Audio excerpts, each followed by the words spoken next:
Hey, Goku, what are you doing? Well, I'm here to fight, and I want to fight you. That's not important right now, Goku. We need to figure out why Nico isn't here right now, and why we're being held by... Oh. Yeah, we're supposed to be doing this the right way.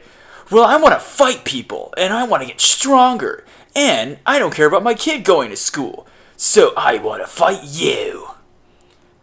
Goku, can you come here? Okay.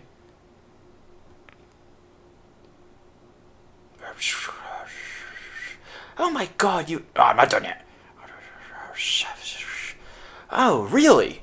Well then, I guess we're supposed to, introduce Nico and, do this really cool school... No. Come here. Oh, okay. Yeah, we're supposed to be helping him read the Grimm's Tale adventure story, right? So you're getting it now, Goku. See, folks, we're here to, like he said. Sorry, Goku. Yeah, it's alright. We're supposed to give him an introduction. Well, I just want to fight. Maybe I'll fight Nico. What? Yeah, I said maybe I'll fight Nico. You can't fight a god. He's amazing. Well, I guess our job's done. I gotta go back to Azeroth. Being held like this by him is just not so fun anymore. Hey, come on. He's really strong, I bet. And we'll only find out once he appears. I'm down here, guys. Uh-oh, we're about...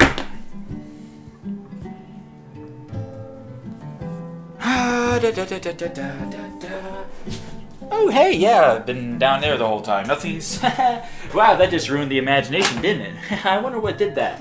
Was it the arms? Was it Goku? Was it Thrall? I don't know. I just know we're gonna read another story called King Thrushbeard. Let's do it.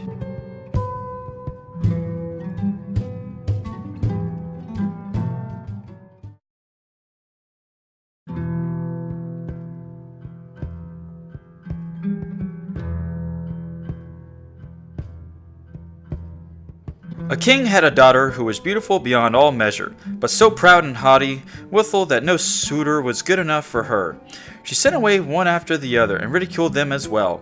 Once the king made a great feast and invited Thruto from far and near, all the young men likely to marry. They were all marshaled in a row according to their rank and standing. First came the kings, then the grand dukes, then the princes, the earls, the barons, and the gentry. Then the king's daughter was led through the ranks, but to every one she had some objection to make. One was too fat. The wine cask, she said. Another was too tall. Long thing has little in. The third was too short. Short and thick is never quick. The fourth was too pale as death. The fifth too red, a fighting cock. The sixth was not straight enough, a green log dried behind the stove. So she had something to say against every one, but she made herself especially merry over a good king who stood quite high up in the row, and whose chin had grown a little crooked. Well, she cried and laughed, he has a chin like a thrush's beak, and from that time he got the name of the King Thrushbeard. Well, she cried, he has a chin like a thrush's beak, and from the time he got the name of King Thrushbeard. But the old king, when he saw that his daughter did nothing but mock the people and despise all the suitors who were gathered there, was very angry and swore that she should have had for her husband the very first beggar that came to his doors. A few days afterwards, a fiddler came and sang beneath the windows, trying to earn a small alms. When the king heard him, he said, "Let him come up." So the fiddler came in his dirty, ragged clothes and sang before the king and his daughter. And when he had ended, he asked for a trifling gift. The king said, "Your song has pleased me so well that I will give you my daughter there, to wife." The king's daughter shuddered, but the king said, "I have taken an oath to give you the very first beggarman, and I will keep it." All she could say was in vain. The priest was brought, and she had to let herself be wedded to the fiddler on the spot. When that was done, the king said, "Now it is not proper for you, a beggar woman, to stay any longer in my palace. You may just go away with your husband." The beggar man led her out by the hand, and she was obliged to walk away on foot with him. When they came to a large forest, she asked, "To whom does that beautiful forest belong?" "It belongs to King Thrushbeard, If you had taken him, it would have been yours. Ah, an unhappy girl that I am, if I had but taken King Thrushbeard. Afterwards they came to a meadow, and she asked again, To whom does this beautiful green meadow belong? It belongs to King Thrushbeard. If you had taken him, it would have been yours. Ah, an unhappy girl that I am, if I had but taken King Thrushbeard. Then they came to a large town, and she asked again, To whom does this fine large town belong? It belongs to King Thrushbeard. If you had taken him, it would have been yours. Ah, unhappy girl that I am, if I had but taken King Thrushbeard. It does not please me, said the fiddler, to hear you always wishing for another husband. Am I not good enough for you?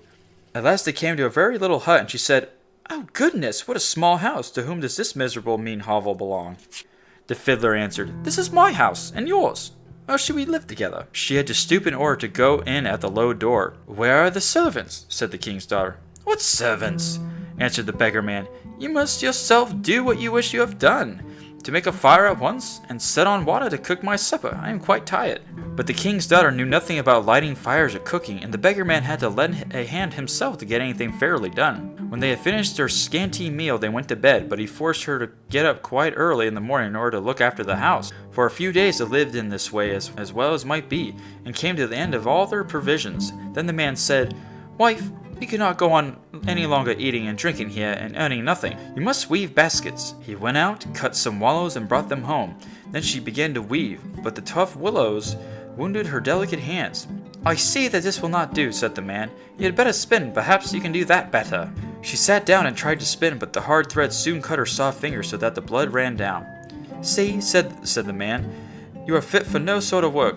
I have made a bad bargain with you. Now I will try to make a business with pots and earthenware. You must sit in the marketplace and sell the ware. Alas, thought she, if any of the people from my father's kingdom come to the market and see me sitting there selling, how will they mock me? But it was of no use. She had to yield unless she chose to die of hunger. For the first time she succeeded well, for the people were glad to buy the women's wares because she was good looking, and they paid her what she asked. Many even gave her the money and left the pots with her as well.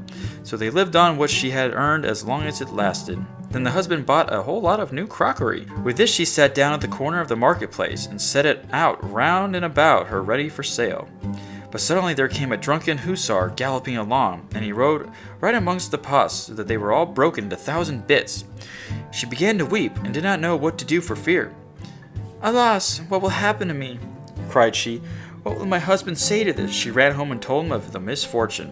Who would seat herself at a corner of the marketplace with crockery? Said the man. Leave off crying.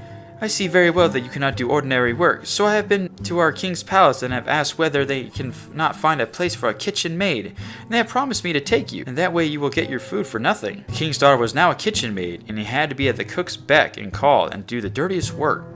In both her pockets she fastened a little jar in which she took home her share of the leavings, and upon this they lived.